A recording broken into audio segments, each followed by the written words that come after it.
All right, thank you, Mike. In today's Financial Focus, Apple's stock on a tear, and the Fed pledges to keep interest rates low, but does that open the door for inflation?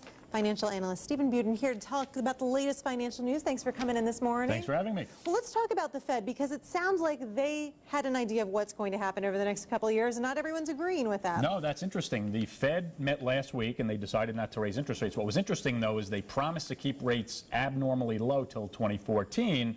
Now, the stock and bond markets are not believing them. So either the Fed is wrong or the markets are wrong. So it'll be interesting to see how this yin and yang goes over the next year or so, because if the economy still improves, the Fed's hand may get forced to raise rates a little bit sooner than later, because the Fed can control short-term rates, as we all know, but the long-term rates they really can't.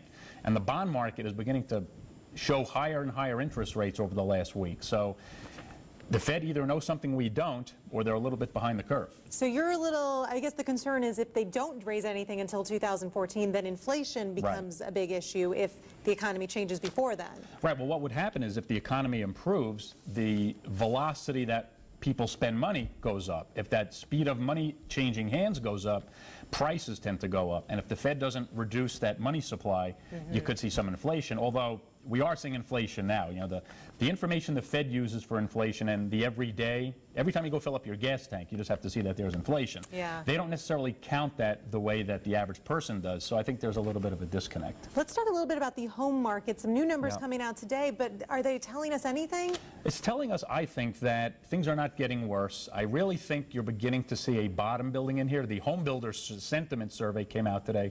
They said it wasn't necessarily getting better, but it's not necessarily getting worse. And we've been seeing that for the last 5 or 6 months. So I really think you're closer to a bottom than you were a little bit time ago. Okay, good. Yeah. Big news today is Apple. They had a surplus, and so now they're helping out the stockbroker or the stockholders. That's great. That's right. And actually, everybody benefits here.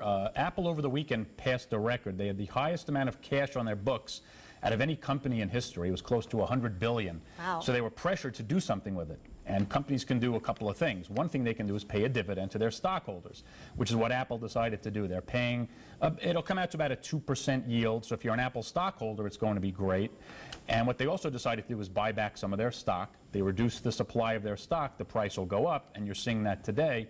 But anybody, actually, most of the viewers watching out there, directly or indirectly, will benefit from this, because if you're an Apple stockholder, you'll benefit. But anybody receiving a pension or some sort of private company pension benefit, chances are the pension fund you're invested in owns Apple stock.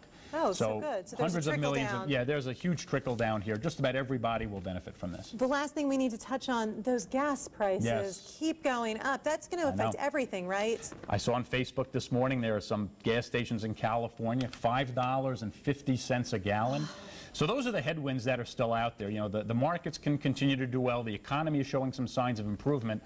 But however long those gas prices stay up, I think you'll see some tempering there, because the average person is really feeling this. Oh, yeah. Well, thank you for coming in and talking about this. Remember, if you ever want to get in touch with this man, he knows what you need to know about finances. So contact him. Thanks so much. We'll see you again next week.